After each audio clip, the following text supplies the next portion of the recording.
Mission station on Space to Ground. Welcome to Space to Ground, your weekly look at what's happening on board the International Space Station. I'm Amika Cowder. The Expedition 40 crew kicked off its work week by servicing one of the U.S. spacesuits on board.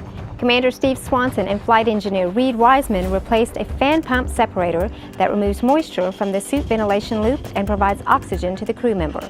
2 U.S. spacewalks scheduled for August were postponed until after the upcoming SpaceX 4 mission launches next month, delivering new spacesuit batteries to the station. And speaking of cargo deliveries, the station crew installed a new science payload that arrived aboard Europe's automated transfer vehicle, the electromagnetic levitator.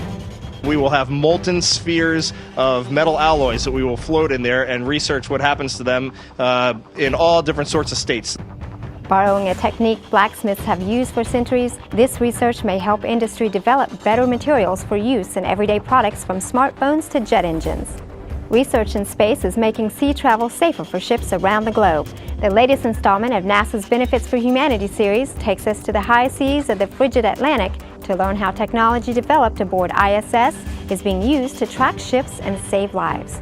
Make sure to check it out at nasa.gov/station-benefits. This week's social media question asks, what kinds of cameras are used by the crew to take the amazing HD photos from orbit? Well, astronauts aboard the station are using several off-the-shelf digital SLR cameras similar to what many aspiring astronaut photographers here on the ground use, and a host of camera lenses ranging from an 8mm fisheye to an 800mm lens give the astronauts more reach and wider angles to capture those stunning images. Make sure to keep sending us your questions and comments using the hashtag #SpaceToGround. We'll see you next week.